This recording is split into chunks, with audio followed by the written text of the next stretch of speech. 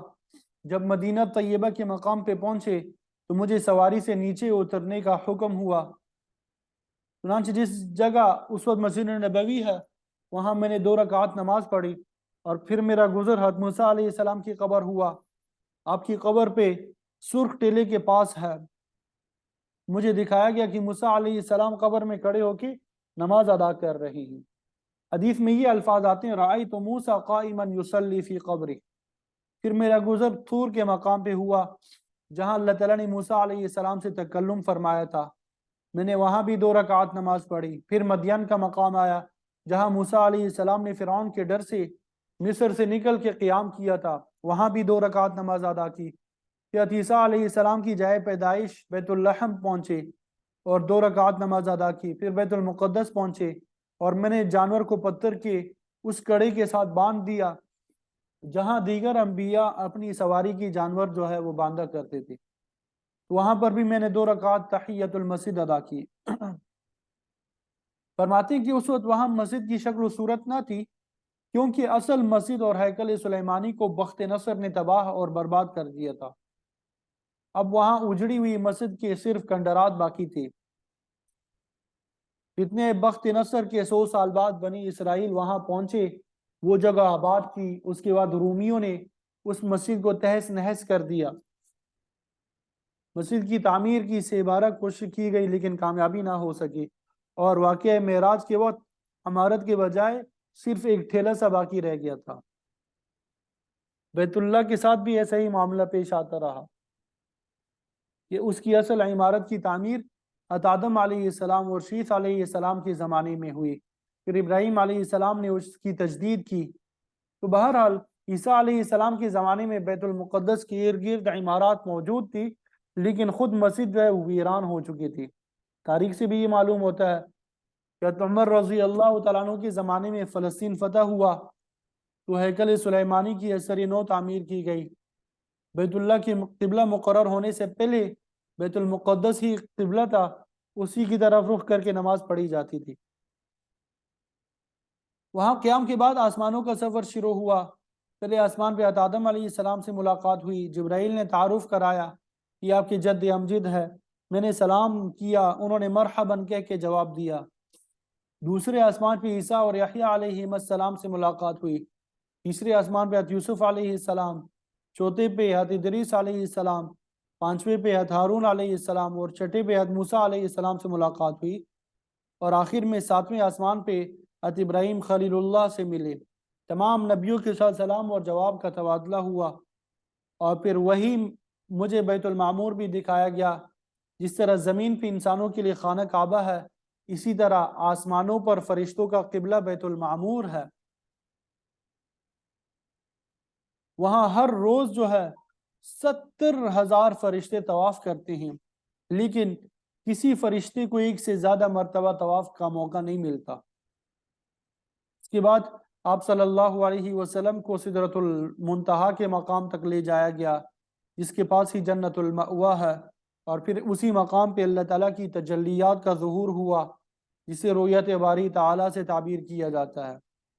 آپ نے جنت اور دوزخ کی سیر کی، جبرائیل علیہ السلام کو اپنی اصل شکل میں دیکھا۔ اس کے علاوہ بھی ہزاروں خارق عادات واقعات جو ہے پیش آئے۔ تو اسی مقام پر اللہ تعالیٰ نے آپ علیہ السلام کو 3 خاص چیزیں عطا فرمائی۔ حدیث شریف میں آتا ہے کہ اللہ تعالیٰ نے آپ پر اور آپ کی امت پر 50 نمازیں فرض کی، لیکن موسیٰ علیہ السلام کے مشورے سے آپ ان میں تخفیف کی درخواست کرتے رہے، اور پھر آخر میں 5 نمازیں رہ گئی۔ اس کے بارے میں فرمایا گیا ذالک خمس وذالک خمسین، یعنی یہ ادا کرنے میں تو 5 نمازیں ہیں لیکن درجے کے اعتبار سے 50 ہی ہے۔ بہرحال آپ کو پہلا تحفہ 5 نمازوں کا ملا، دوسرا تحفہ سورہ بقرہ کی آخری 2 آیات آمن الرسول سے لے کر علی القوم الکافرین تک، اور تیسری خاص چیز اللہ تعالیٰ کا یہ فرمان ہے کہ آپ صلی اللہ علیہ وسلم کی امت کا جو شخص شرک میں ملوث نہیں ہوگا اس کی غلطیاں جو ہے معاف ہوں گی، اس کی غلطیاں کیا ہوں گی؟ معاف ہوں گی۔ تو اس تعجب انگیز واقعے کو اللہ تعالیٰ نے اس طرح بیان فرمایا سبحان الذی اسری بعبدہ، کہ پاک ہے وہ ذات جو اپنے بندے کو رات کے وقت لے گئی۔ ظاہر ہے کہ آپ صلی اللہ علیہ وسلم خود تو معراج کے سفر پہ نہیں گئے، بلکہ خود اللہ تعالیٰ نے اپنی حکمت اور قدرت سے اس کا انتظام فرمایا۔ تمام قوتوں کا مالک اور قادر جو ہے وہ تو اللہ تعالیٰ ہے، تمام عیوب اور نقائص سے پاک ہے، تو وہ اس بات پہ بھی قادر ہے کہ اپنے بندے کو روح اور جسم دونوں کے ساتھ بلند سے بلند تر مقام تک لے جائے۔ اب منکرین اور ملحدین جو بھی تعویلیں کریں، اللہ تعالیٰ نے لفظ سبحان کے ذریعے سب کو ختم کر دیا۔ اتنا تیز رفتار جانور بھی اللہ تعالیٰ ہی مہیا کر سکتا ہے، اور پھر خاص بات یہ ہے کہ اتنے طویل سفر کے لیے لمبے چوڑے وقت کی ضرورت ہی نہیں پڑی، بلکہ فرمایا لیلن، یہ سب کچھ جو ہے رات بھر میں ہو گیا۔ اور لیلن کو نکرہ لانے کا مطلب یہ ہے کہ پوری رات بھی نہیں، بلکہ رات کے تھوڑے سے حصے میں یہ سارا واقعہ پیش آیا۔ لفظ اسرا یہ خود باب افعال ہے جو کہ متعدی ہے، اور اس کے بعد با لگا کے معیت کا معنی لیا گیا، یعنی اللہ تعالیٰ اپنے بندے کو رات کے تھوڑے حصے میں لے گیا۔ من المسجد الحرام الى المسجد الاقصی، مسجد حرام سے مسجد اقصی، یعنی دور والی مسجد کی طرف۔ اقصی کا معنی دور ہوتا ہے، کیونکہ بیت المقدس خطہ عرب سے دور ہے، اس لیے اسے مسجد اقصی کا نام دیا گیا۔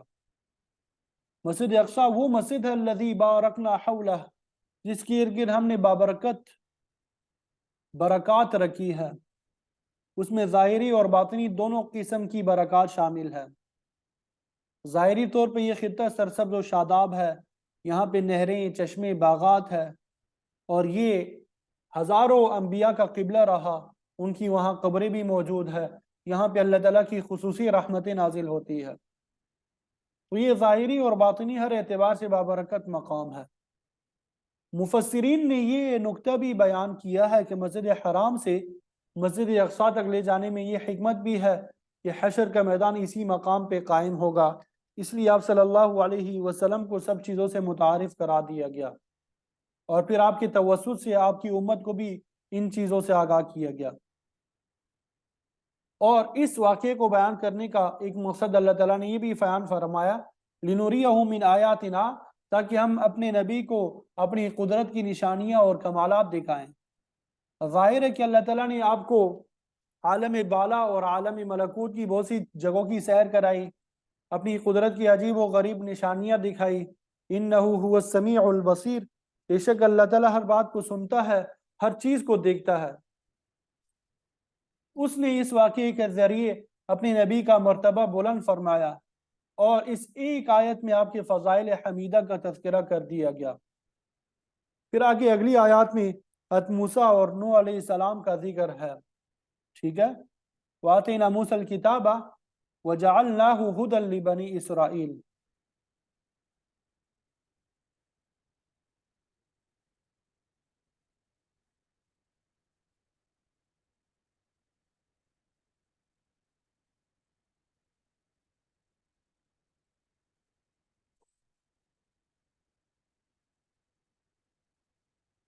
کہ ہم نے موسیٰ علیہ السلام کو کتاب تورات عطا فرمائی۔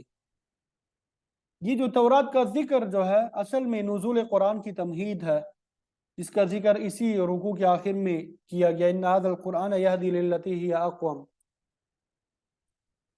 کہ اللہ تعالیٰ کی یہ جو آخری کتاب ہے، یہ قرآن مجید بہترین راستے کی طرف رہنمائی کرتی ہے۔ یہ کیا کرتی ہے؟ بہترین راستے کی طرف رہنمائی کرتی ہے۔ اسی طرح تورات کے متعلق یہاں بیان فرما دیا ہم نے موسیٰ علیہ السلام کو تورات دی وجعلناہ ھدی لبنی اسرائیل، اور اسے بنی اسرائیل کے لیے ہدایت کا ذریعہ بنایا۔ تو واضح کر دیا کہ اس کی تعلیمات کا لب لباب یہ ہے اللہ تتخذوا من دونی وکیلا، کہ میرے علاوہ کسی کو کارساز مت بنانا۔ قرآن مجید کی تعلیم بھی یہی ہے، لا الہ الا هو فاتخذہ وکیلا، کہ اللہ تعالیٰ کے علاوہ کوئی معبود نہیں ہے، لہذا کارساز بھی اسی کو پکڑ لو۔ گویا اللہ تعالیٰ کی توحید جو ہے یہ تمام آسمانی کتابوں کا نچوڑ اور خلاصہ ہے کہ اللہ تعالیٰ کے علاوہ کسی کو کارساز نہ سمجھا جائے، اس کے علاوہ کوئی کسی کی بگڑی نہیں بنا سکتا، کوئی نافع اور ضار نہیں ہے۔ اللہ تعالیٰ کے علاوہ قادر مطلق اور عالم الغیب بھی کوئی نہیں ہے، کوئی اس لائق نہیں کہ اسے اپنی حاجات میں غائبانہ طور پہ پکارا جائے۔ تو تورات میں بنی اسرائیل کو یہی بات سمجھائی گئی ہے۔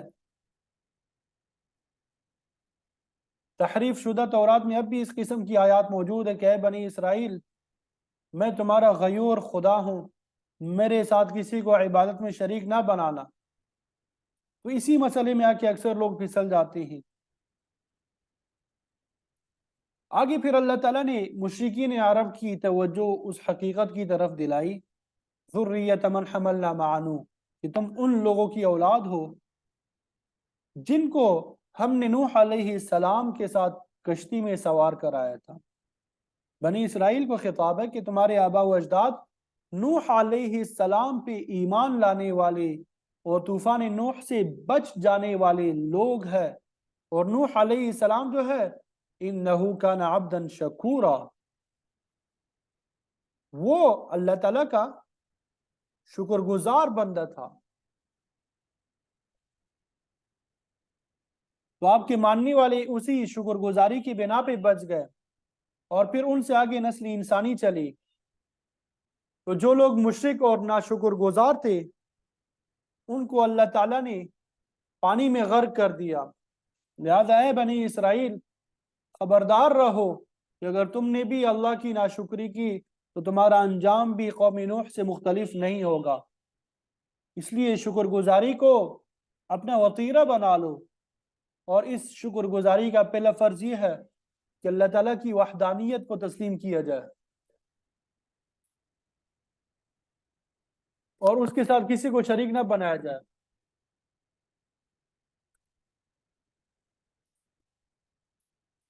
نہ عبادت میں کسی کو شریک بنایا جائے، نہ پکار میں، اور نہ نظر اور نیاز میں۔ تو شکر ایک ایسی چیز ہے اس کے متعلق اللہ تعالیٰ نے فرمایا ہے لَإِن شَكَرْتُمْ لَأَزِيدَنَّكُمْ وَلَإِن كَفَرْتُمْ إِنَّ عَذَابِي لَشَدِيدٌ، کہ اگر میری نعمتوں کا شکر ادا کرو گے تو میں مزید نعمتیں عطا کروں گا، اگر ناشکری کرو گے تو عذاب بھی میرا بڑا سخت ہوگا۔ تو شکر جو ہے اس کی اولین شرط جو ہے توحید باری تعالیٰ کو تسلیم کرنا ہے۔ توحید باری تعالیٰ کو کیا کرنا ہے؟ تسلیم کرنا ہے۔ بات سمجھ آ گئی؟ تو نوح علیہ السلام کی شکر گزاری کا عالم یہ تھا کہ آپ کوئی چھوٹا یا بڑا کام اللہ کی ذکر، اس کی تعریف کے بغیر نہیں کرتے تھے۔ آپ نے لمبی عمر پائی، تکالیف اٹھائی، لیکن ہمیشہ صبر کا دامن جو ہے تھامے رکھا، اللہ تعالیٰ کا ہر حالت میں شکر ادا کرتے رہے۔ شفاعت والی حدیث میں آتا ہے کہ قیامت والے دن لوگ نوح علیہ السلام کے پاس جائیں گے، عرض کریں گے انت اول الرسل الی اہل الارض، آپ اہل زمین کی طرف مبعوث ہونے والے اولین رسول ہے۔ وقد سماک اللہ عبدا شکورا، اللہ تعالیٰ نے آپ کا لقب شکر گزار بندہ رکھا ہے، لہٰذا آپ ہماری اللہ کے ہاں سفارش کرے۔ لیکن آپ کہیں گے کہ میں اس مقام کا اہل نہیں ہوں، اذهبوا الی غیری، کسی دوسرے کے پاس جاؤ میرے علاوہ۔ تو بہرحال اللہ تعالیٰ نے نوح علیہ السلام کو عبد شکور کہا ہے، بنی اسرائیل کو یاد دلایا ہے کہ تم اس جلیل القدر نبی کی اولاد میں سے ہو، تمہیں عبرت حاصل ہونی چاہیے۔ طوفان نوح میں صرف وہی لوگ بچ سکے جو اپنے نبی کے متبع اور شکر گزار تھے۔ تو جس طرح صبر اللہ تعالیٰ کا ذکر اور شعائر اللہ کی تعظیم اصول دین میں سے ہے، اسی طرح شکر جو ہے یہ بھی دین کا اہم جز ہے، اس کی بڑی تلقین کی گئی ہے۔ بزرگان دین فرماتی ہیں کہ عام لوگوں کا شکر زبان سے ہوتا ہے، عابد لوگوں کا شکر جو ہے اعمال سے ہوتا ہے، اور عارف لوگوں کا شکر استقامت احوال سے ہوتا ہے۔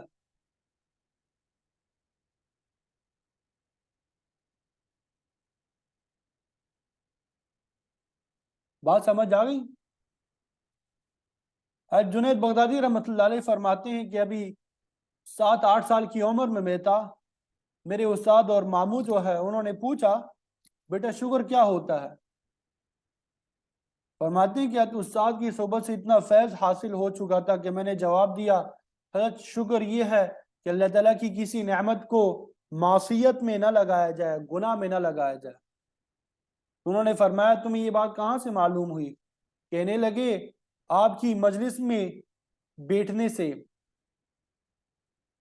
تو اللہ تعالیٰ کی کسی نعمت کو اگر معصیت گناہ کے کام میں لگا دیا تو یہ اس نعمت کی ناشکر گزاری ہوگی۔ ایک شخص نے حضرت سہل کی خدمت میں حاضر ہو کے عرض کیا حضرت میرے ساتھ بڑا برا سلوک ہوا، چور گھر میں داخل ہو کے سارا مال متا لوٹ کے لے کے چلا گیا۔ آپ نے جواباً فرمایا خدا کا شکر کرو کہ تمہارے مال کا ہی نقصان ہوا ہے، اگر شیطان تمہارے دل میں داخل ہو کے توحید ہی کو خراب کر دے تو تم کیا کرو گے؟ لہذا ایمان سلامت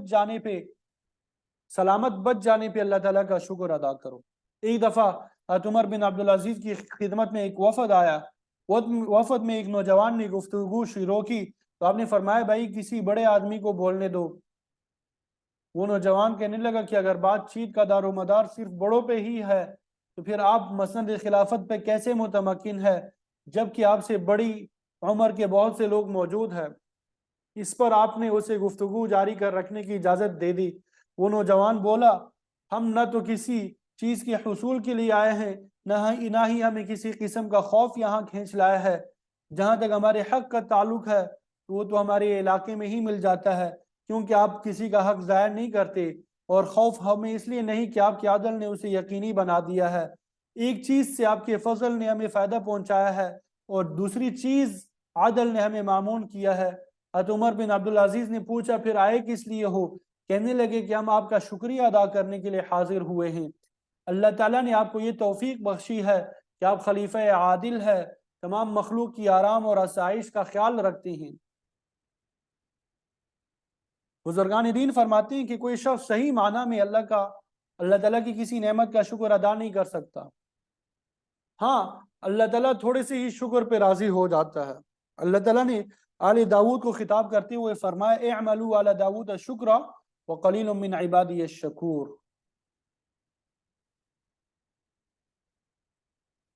اے داود کے گھر والو اللہ کا شکر ادا کیا کرو کہ میرے بندوں میں شکر گزار بندے بہت قلیل تعداد میں ہے۔ ترمذی شریف کی حدیث میں آتا ہے کہ شدید سردی میں ٹھنڈے پانی سے وضو کرنے اور رات کی نماز میں طویل قیام کی وجہ سے آپ صلی اللہ علیہ وسلم کے پاؤں پڑ جاتے تھے، ان میں ورم آ جاتا تھا۔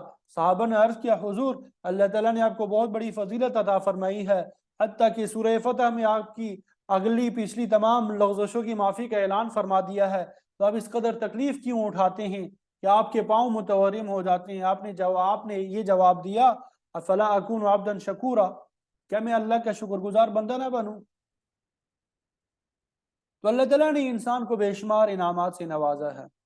اگر عدل اور انصاف کی نظر سے ہم دیکھیں انسان کے ایک ایک بال کے ساتھ اس قدر نعمتیں ہیں کہ وہ عمر بھر ان کا شکریہ ادا نہیں کر سکتا، باقی نعمتوں کا تو اندازہ ہی نہیں کیا جا سکتا۔ اللہ تعالیٰ نے خوبصورت وجود بخشا ہے، جسمانی دماغی صلاحیتیں عطا فرمائی ہے، مال دیا ہے، زمین دی ہے، مکان دیا ہے، دکان دیا ہے، اولاد عطا کی ہے، لیکن انسان نعمتوں کا شکریہ کیسے ادا کر سکتا ہے؟ ان کی صورت یہ ہے کہ انسان ان نعمتوں کو اطاعت کے کاموں میں لگائے اور دل میں اللہ تعالیٰ کی وحدانیت کا پختہ یقین رکھے، شرک کفر معاصی سے بیزار رہے۔